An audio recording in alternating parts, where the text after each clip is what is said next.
welcome to my channel. My name is Hannah Hillier. I'm a fashion and beauty photographer. I live in LA. I've been working as a photographer for about 10 years, full-time freelance for about 7 years, and I'm here to tell you today about the most common mistakes that photographers make. And also, while I was thinking about all these ideas, I was thinking about how I really wish I could have gone back and told my younger self all of these things, because they're very important and they're very, very, very useful to know. A lot of you probably already know some of these things, but I'm gonna read them all out because I don't want to miss any of them. The first one is, don't take a job if you're not happy with the rate. This sounds stupid, but I've seen people that have taken the job and maybe the rate is only about a third of what they'd normally get, but they've taken it because maybe they're a bit strapped for cash that month, maybe, there's something else going on, and they're taking a lower rate than they normally would. And I've seen people that do this and then they openly bitch about it on set. It's so unprofessional. Do not do this. If you take a job because you're a bit broke that month and normally you wouldn't do the rate, but you're doing the lower rate because maybe it's a half day or maybe it's a friend of a friend and you're trying to do them a discount, don't complain on the day. Just bite your tongue, stay professional, get the job done, just pretend you're getting paid your normal rate, and just don't work for their client again. If they're a nightmare, don't work for them again. Stay professional, stay classy, and just don't, and also people think they whisper when they don't. If you are like, I don't think, la la la, people can hear you, especially on a set environment. You're never whispering as quiet as you think you are. So please bear that in mind. I've seen that happen. My assistants have done that before, and I just will not hire them again. You can't ever badmouth anyone. This is just a rule of thumb. Never talk negatively about anyone in general, but especially on set. You never know who's going to be standing behind you. And I've seen people before bitch about things and then they turn around and the person they were talking about is behind them. Just don't do it. Don't do it. Don't do rolling your eyes. Don't talk negatively. Don't be sarcastic. Just don't do it. The next common mistake that photographers make is not having a contract. If you don't have a contract, people will find all sorts of ways to take the mick. Trust me, it's happened to me countless times. When I was younger, I just thought, a contract is too complicated, I'm not gonna do it. And then I got some one from the 80s off the internet and tried to adapt it, but it just didn't really work. Make sure you have a contract before you do anything. Depending on what it is. If you're taking photos of your friend, maybe you don't need one, but even if it's a friend of a friend or anything with money is involved, always have terms and conditions or a contract. And the contract can be basic. You don't need to have all these lawyers' terms. Just write at the top, photography contract, I'm gonna do this, you're gonna do this, signed. Or have a terms and conditions page that you send them and you tell them in the email, please read through this. I've had people before, I always will send people terms and conditions at least. And I've had, let's say this is paid testing from way back in the day, and I'm getting paid £200 to take a photo of someone, and on the day they're like, oh, can we do 10 outfits? And I'll just be like, oh, actually, as you can see on the terms and conditions, we're doing 3 outfits. And they're like, oh, okay, sorry, like, I didn't see it. I'm like, well, it's there, you read it, you told me you read it. Or after the shoot, I've had girls say, can you totally remove all of my arm hair? And first of all, I'm generally, I'm not really for that. I prefer a natural retouch to my images if there's any retouching at all. And but I'm not a retoucher, I'm a photographer. I do retouching, but it's not at the same level as a professional retoucher. So I never claim to do full retouching. And in my terms and conditions, I write the exact breakdown of the retouching I can do and that I can't do, and especially for the rate that's provided. And I've said to her, like, look, like, this is the terms and conditions, you've signed it, like, you can see here it clearly states I don't do hair, and blah blah blah. And then like, oh, okay, sorry. But if you don't have that, they're just going to assume that you can.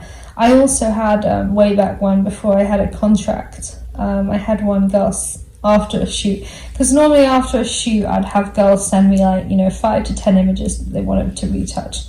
I had one shoot, the girl sent me 60 images to retouch, and for each image she sent me like 10 sentences of retouching notes, and I hadn't given her a contract. So she was like, yeah, so why can't you do this? Like, I thought this would be fine. And I was like, no. And she's like, well, you didn't tell me how many images. And I was like, yeah. So I had to do all this editing that I could not do, and it looked so bad because I wasn't good at doing some of the editing bits that she wanted me to do. But yeah, so have a contract, even if it's terms and conditions, even if it's a short list of bullet points, have something. Something is better than nothing. Even if it's just written out in the email, this is exactly this is exactly this, okay, cool, yeah.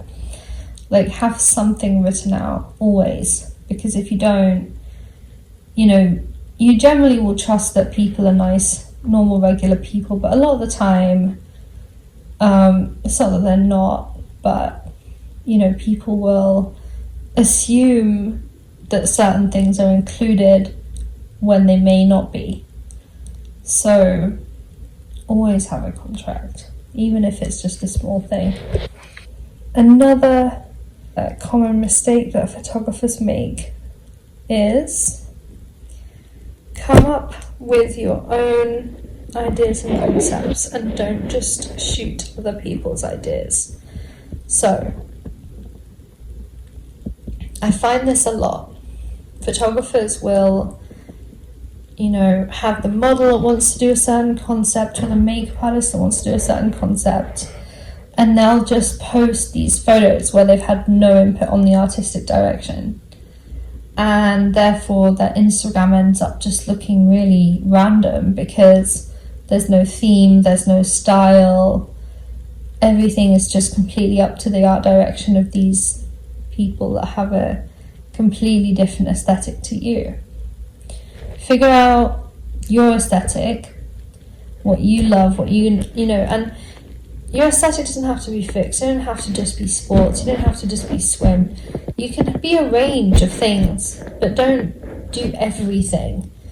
Just have a range of a few things and a few different styles. Like for me, I've got beauty, I've got my black and white, I've got my beauty that's in colour, I've got my beauty that's more stripped back makeup, more extravagant makeup. I've got a range of things, but they do all still tie together somehow. So try and focus on, having some form of consistency there. What I have been doing the last few years, which I would definitely suggest as like a good tip for anyone out there, is get Keynote first of all. If you have a Mac, get Keynote. It's a really nice software it basically is like a cool new version of PowerPoint. PowerPoint's obviously great, but I find Keynote's interface a lot more easy to use. And you can literally drag images directly from your website or from Pinterest directly into the Keynote. And it's just so easy to use. You put your text in. So every year, around New Year's, I do a massive PDF on Keynote of all the stuff I want to shoot that year. And obviously I update it throughout the year and stuff like that, but I do, so for example, last year I had I think it was 72 pages. Each one was a different mood board. This year I broke it down more into makeup, hair, backgrounds, different things I wanted to do. I'll have to talk through them one day, but it really made me set my vision for the year. And, I went through model agencies, figured out which models I wanted to shoot, what types of shoots I wanted to do, how I would do this, and, which stylists I wanted to use, makeup, and I sent the mood boards to my friends, the makeup artists. Most of my friends are makeup artists. I sent them all to them, and I was like, what do you think? Which ones do you want to do? And they're like, I really want to shoot this one. And then, so it's a really good creative way to start the year, to just try and give you some direction over the year, so you're not just going shoot by shoot. You're thinking, actually, you know what? I want my Instagram to look like this. So what have I got to do to get there? Okay, I've got to shoot X amount of content. Okay, I want to shoot these models. So yeah, that's a good way to make sure you take the reins of your own art direction and try and steer it the way you want to have it. And a lot of people try and think so much about their brand. You need to think about, you're not going to have a definitive genre within a year. It takes 5, 6, 7 years for people to be like, oh, that's blah, blah, blah's photo. Maybe it'll be quicker for you, maybe it'll be longer for you, but, don't expect that to happen straight away. There's a lot of photographers out there, and it takes a while to, find your niche style. Okay, another mistake that photographers make is shooting what gets the most likes on Instagram. I've seen photographers who've got a beautiful full portfolio have a couple of images to get loads of likes. So they're like, oh my god, I've got to shoot more like this. And then you see them shooting more of that specific thing. And yeah, sometimes their following goes up, sometimes their likes go up, but they don't necessarily get jobs. And I've seen a lot of this with photographers. They do a lot of paid testing, they do a lot of, bits and pieces, but they're going to stay within a certain realm because they only go for what gets the most likes. Often what gets the most likes is girls in bikinis and super retouched beauty shots. Not that there's anything wrong with either of the two of those, but that shouldn't be the only genres that are popular on Instagram. It's about the quality of your followers, not the amount of your followers, in my opinion. I would rather have 60 followers, but they're all huge art directors of brands, than have 200,000 followers that are just all, teenage boys trying to have a look at this model in a bikini. Because that's of no use to me. I'm not going to get jobs from these teenage boys. And it's, it's just not for me. So yeah, that's why I feel like stay true to what you love and stay, obviously, you can see which images get the most likes, and, if your image only has 2 likes and you're normally used to getting 300, then maybe the image isn't very good. But potentially the image is dark or the image is black and white. Stay true to your heart. Don't just be like, oh, this is popular on Instagram, so I'm gonna, Just stay true to the work that you're happy with and your soul feels fulfilled by, and work that you think inspires others.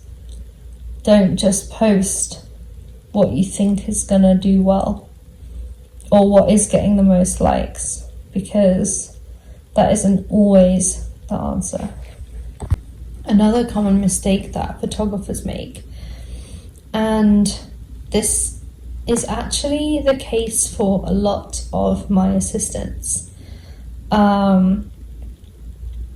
Some of them are lighting assistants, some of them are, other assistants that, in this day and age, there are a lot of career assistants, and career assistants basically, they are often photographers as well, but a lot of the time they are just really, really good with the technical knowledge of lighting and cameras and the digi setup and everything, and they work, because you get really good rates as a camera assistant. You can get, 400 a day up to like 2,000 a day if you're a digitech. So it's a really good career to look into if you're really good at the technical side.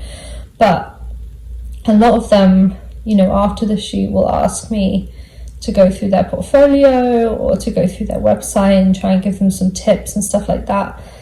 And a lot of them, and this is a lot of photographers in general as well, they don't post anything.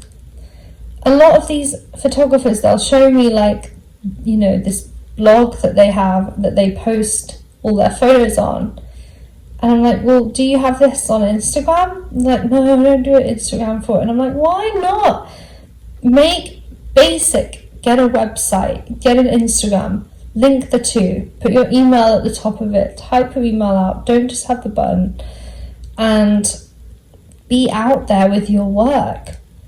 Because often, a lot of the time as well, if I can't do a job, I'll put forward some of my assistants for it. Because if I can't do the job, maybe the rate isn't quite high enough, maybe I've got other things going on at the time, maybe it's in a different city and I'm in another city, or maybe, my schedule doesn't allow it. So who am I going to put forward? Okay, I'm going to recommend other photographers I know that are great photographers and also nice people. And then I'm asking them well, where's your Instagram? Where's your website? And they're like, oh, I haven't been doing it. And I'm like, just what? Honestly, basic 101 of photography, just get an Instagram, get a website, keep it up to date, keep your content fresh, post stuff regularly, do shoots, post things. Don't just, these things can take a day to set up. It doesn't take that long. Don't put it off because you're scared about people not liking it or whatever. Even if you make it but you don't announce it to the world, just have an online presence. So many photographers out there, you'll be so surprised, don't even have an Instagram for their work. They don't even have a proper website. Or they have an Instagram but not a website. You won't be taken seriously if you've only got an Instagram and you don't have a website in a lot of situations. Sometimes you will, and that's fine, but most situations, they really do need you to have a website as well, especially for photographers. And then another thing I see, this kind of leads on from that, but this one guy I know, he assists me sometimes, but he's a photographer as well. He's shot amazing things. His work is beautiful. He is shot for Vogue. He shot for, the cast of Stranger Things. He shot, so many beautiful, amazing things. And I asked him, okay, so how do you get jobs? And he's like, oh, I don't know. I'm like, well, and I was like, well, do you message, do you message people that follow you? Do you message the people that like your photos? Do you reach out to brands, magazines, anyone? And he's like, no, that's too awkward. And I understand, if you're doing it in person, I understand it's so awkward to walk up to someone and be like, hi. but it's over email. Like, you just email someone, you're like, hi, do you need a photographer? What's the worst that's going to happen? They're just going to ignore you. They're not going to like post it online and be like, haha, look how ridiculous this person is for emailing me, how trash is this person. No one's going to do that. All these people that you're emailing are so busy, they've got so much going on. If they see your email, they like your work, great. If they don't, they're not thinking about you. They're not thinking about how they've scorned you. You know, they're just like, oh, they've got so much going on, it's not relevant. So definitely email people. Obviously don't harass anyone, as I've said before, but email them once or twice. You know, if they don't reply, message them again, maybe the next month, but then leave it at that.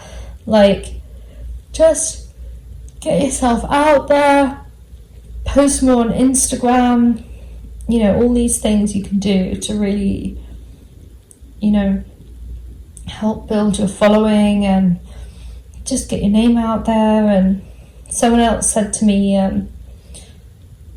oh, you have so much content, you post all the time, la la la, how do you have so much content? It's because I plan the shoots I want to do. When I have free time, I'll plan to get a model, to get a makeup artist, you know, or if nothing else, just a model, and we'll do something natural. And I'll do a shoot. I do it. I love it. I love my job, so I'm just doing it all the time. But, you know, not everything has to be a super planned out affair with like 20 team members in a studio, but you can just take some photos outside sometimes, and, you know, it doesn't mean it's going to be terrible if it's not too well planned. You know, sometimes a lot of makeup artists actually really like to work in that situation where, sorry, I'm filming this at like 3 a.m. A lot of makeup artists like to work in a situation where it's all very free and there isn't really a concept, you know. So I definitely recommend that. So yeah, just keep reaching out to people because no one's going to know you're there. And this guy specifically was like, oh, my career, you know, just not really going anywhere. And I'm like, your work is beautiful. His work is like 10 times better than mine for sure. Yet, like, he's assisting me and I should be assisting him. But it's just because he's not messaging people. He's not reaching out. And, you know, so yeah. What else? Some of these points I've covered in my other video, but definitely one is focusing on the camera and not what's in front of it. To be a successful fashion or beauty photographer, I feel like, especially, and maybe with sports as well, you've really got to focus on what is, oh, I really should be doing this at 3 a.m. You've really got to focus on what is behind the camera. Sorry, you're behind the camera. What's in front of the camera, rather than just the camera settings and the types of lens. What's the point in spending 20 grand on equipment when, you know, you're taking photo of the same golf ball you were going to be taking a photo of before? You might as well focus more on the model, the makeup, the setup. You know, the camera really doesn't matter at the end of the day. When I first started, I actually had a second-hand Canon D300S, I can't remember, but it cost about £300, and I had the standard kit lens that came with it. It was second-hand. I used it within an inch of its life, and then I eventually, you know what, that's a huge lie.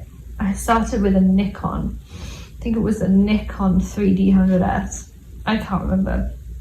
It was something to do with 300 and a D, and it was a Nikon.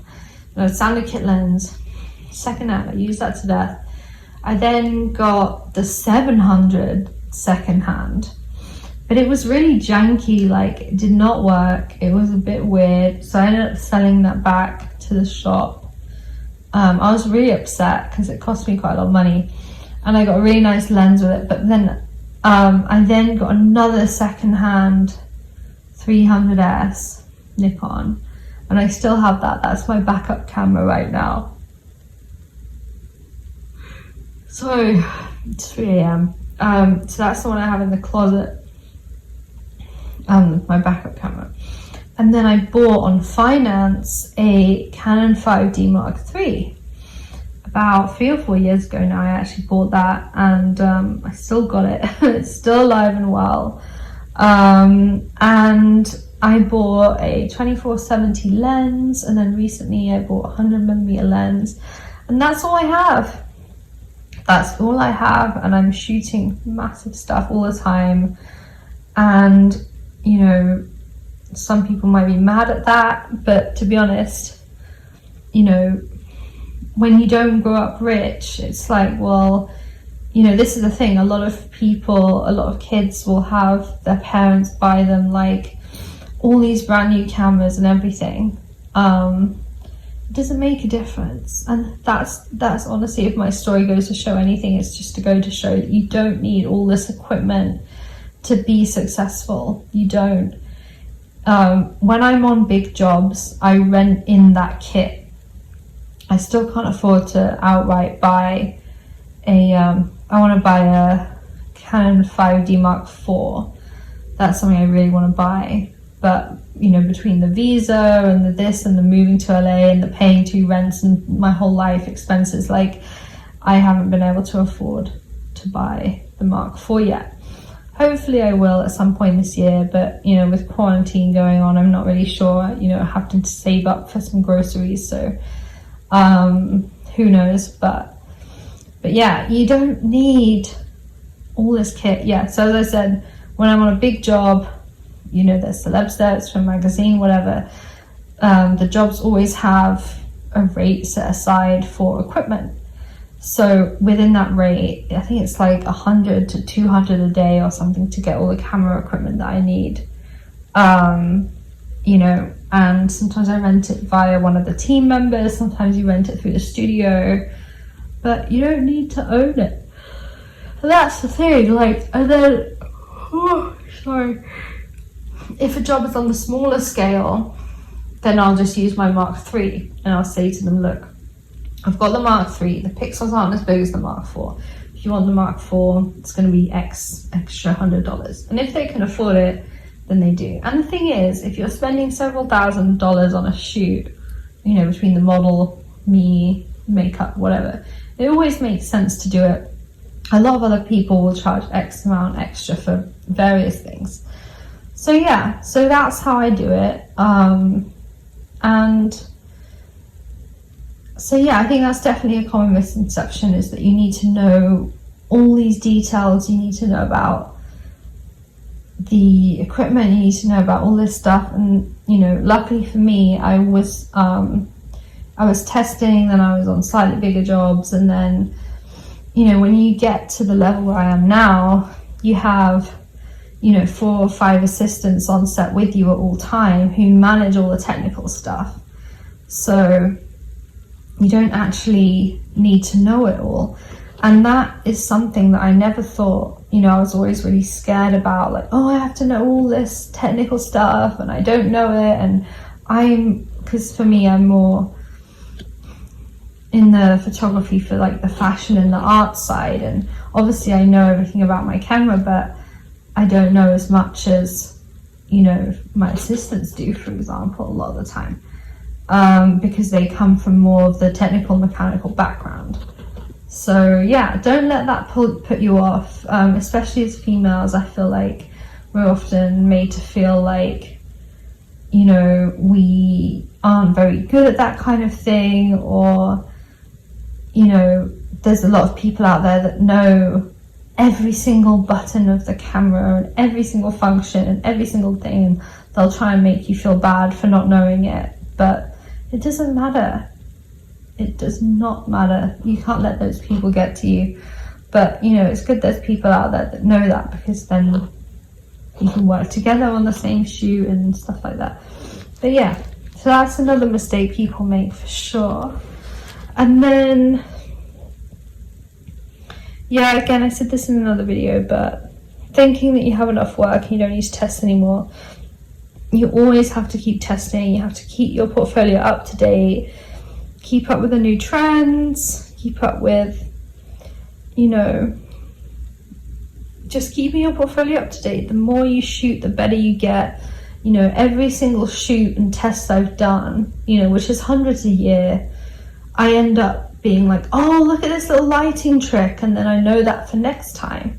So the more you play around, the more you test, the more you just experience your camera and different lighting settings and different scenarios and different models, and the better you're going to get. So that's definitely something I would say. And another mistake that I think photographers make is saying no to things because they're scared, or they think they won't be able to figure out the situation. I've had, gone from doing very, very small shoots with teams of only, 4 or 5 people to like having to fly across the world and do a shoot with like a massive celebrity and like a team of 55 people. And what you can do in that scenario is you just do your best, you go for it, you do your best, you try and make as much informed decisions as you can. One time, I had this massive shoot, as I said, and I went to LA, and I'd never done a massive celebrity shoot before. I went to LA and I went to the camera shop because the equipment rental from the studio asked me like, oh, which lenses do you want to rent? And I had no idea. I'd no idea at all. I'd never used a beauty lens. I'd just used my kit lens. I was so out of my depth. I was so confused. I went to the local camera shop, Sammy's Cameras, and I was like, hey, like, I'm thinking of getting a beauty lens. Like, can I test a few out? And then the guy was like, yeah, if you're shooting beauty, like, these are the ones you might want. And he showed me these 3 different lenses, and I was like, okay, cool. And I wrote down the names of the lenses, and obviously I couldn't buy them at that point, but obviously I was thinking about it in the future. And but what I did is I took the names of the lenses that I tried out in the store that I really liked and gave that list to the studio, and then they ended up renting in those lenses. And so you just got to really think on your feet. You've got to be resourceful instead of being like, I don't know, like, how am I gonna know? Like, you just have to like be resourceful, figure it out, and just constantly throw yourself in the deep end. The more you feel overwhelmed, the more you feel like you're in the deep end, the better you're going to feel afterwards, because you've overcome things. Now, there's very little that can intimidate me in terms of photo shoots, fashions. I've been on set now where there's like, 300 different team members in terms of just there for the fashion shoot. And I'm like, like, if I mess up, like, all these people are here and like everything depends on me, and it's so much pressure. But now that I've been in that situation, I feel like I'm happy and chill to do anything. But when I was, just take me back even 3 or 4 years, I was not in the same place mentally, and I was not ready. But luckily I am now here because of being in those situations. And sometimes having to produce shoots in a country that you're not totally familiar with, and there's all sorts of things I've been through in the last few years. But I'll definitely say that obviously don't go crazy and don't like be sad, but if it's an exciting project, or if it's if you're loving everything, you feel like you're overwhelmed and you're in the deep end, but it's all for an exciting, fun cause, then it's fine. My mum would always worry that I was so stressed about X, Y, and Z, and I'd be like, yeah, but Mum, it's good to stress. Like, I'm stressed, but I'm excited about it. Like, I'm stressed about the fact I'm going to be making $6,000 in one day, and I'm stressed because I've got to prepare this, and this document. like it's exciting and I get to shoot cool things and I'm doing this, and you know, so it's stressful, but it's not the same stress that I feel when I've got to do my tax return. That stress is just like, oh, this is so much paperwork. I don't like paperwork. This is so long. I can do so many better things with my time. Why did I keep all my receipts in a basket for a year instead of organizing them? You know, that stress is like, ugh. Whereas the stress for the job is exciting. If you start to feel like the stress from your job isn't exciting, then there's a problem. Then maybe this isn't for you. But, you know, it's, so yeah, that's, another point that I had is, when you start out, you have to say yes to everything. Now, this is especially hard when you're not a student anymore, you're not a teenager anymore, you're not in your 20s anymore. If you're starting out in photography, but you're like already an established business manager and now you're changing your careers to this, it's gonna feel a bit potentially not beneath you, but it's gonna feel very weird, because when you're starting out, you really do have to say yes to everything. And in this industry, I mean, I started out about 10 years ago and things are different now, but you know, a lot of fashion is well paid, but then a lot of in fashion is free, and it really depends on what you're doing. But say yes to everything at the beginning. Say yes to absolutely everything. Obviously don't, you know, shoot with any creepy people or be in a dangerous situation. Like, always check the location, make sure it's not a total randomer. Like, when I was starting, you know, when I was doing paid testing, when I was younger, I was like, obviously like 20, 21, 22, 23, 24. I would never shoot guys. And that's because I was scared. Because realistically, who's messaging me? Some random guy off the internet wants to do a photo shoot. No. If it was a male model through a model agency, then cool. Like, that's cool. We've got the makeup artist there. There's a team of 3 of us. I've got the agent's number at the end of my phone. Like, everything's fine. But no, if it was a random guy off Instagram, I would not shoot. And I knew a lot of people that would. And, you know, it's... just be careful, especially if you are a female, or if you're a guy as well. Like, if you're just having someone over to your house, like, they know where you live. So just really be careful. And even with girls, make sure you've got friends in common. You know, if they're like, okay, who's this Chloe person? Okay, let me see if we've got friends in common. Okay, Janet is in common. Let me message Janet. And then Janet's like, oh no, she's a psycho, like, don't let her at your house. Then you know, just be careful, be smart. But in general, like, you know, say yes to everything that obviously isn't dangerous. And, yeah, because you learn a lot. You learn about what you like, what you don't like, what's a waste of time, what's not a waste of time. And the most important thing is you meet people. You meet people, and, you know, when I was about 19, 20 and I was doing these paid tests, I was shooting with makeup artists and stylists.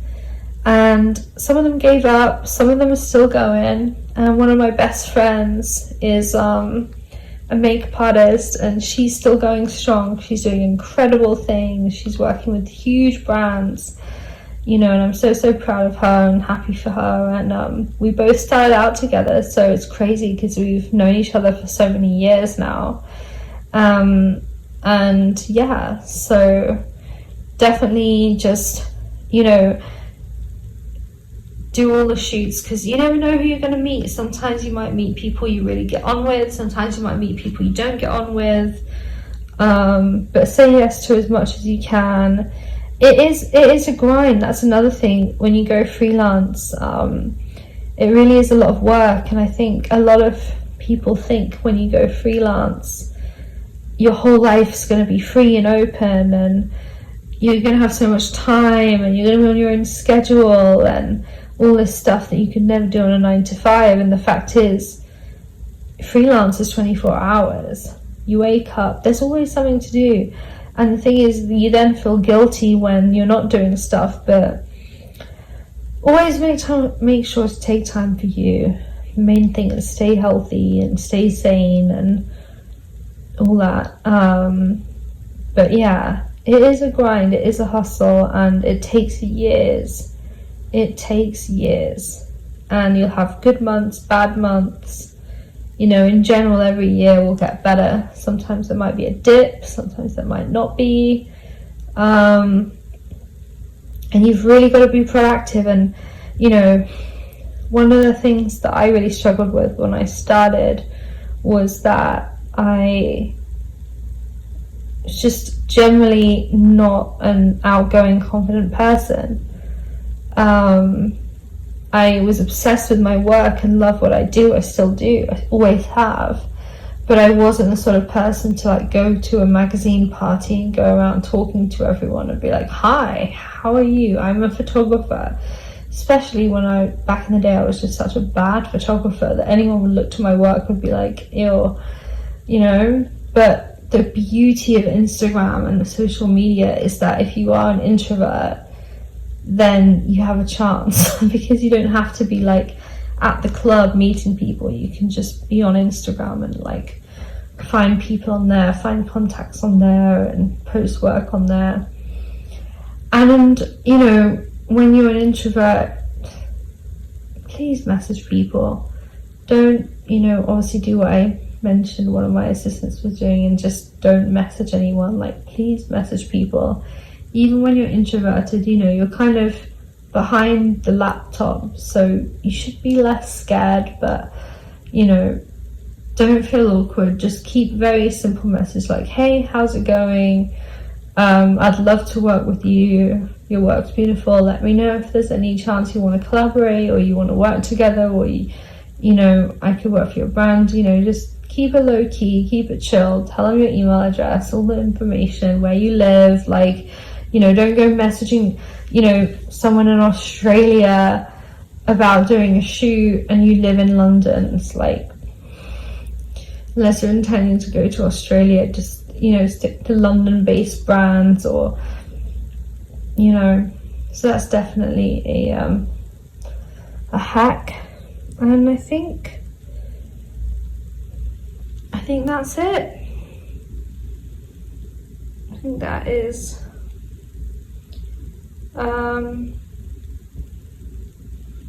my main points. Another point is obviously, I think again I mentioned this before, don't post everything you do. Have a standard for your Instagram and your website, and only post what you are 100% happy with. Don't post everything. Just because you spent, you know, 3 days on a shoot, you don't need to post it. If it's not at the high level as the rest of your work, then just don't post it.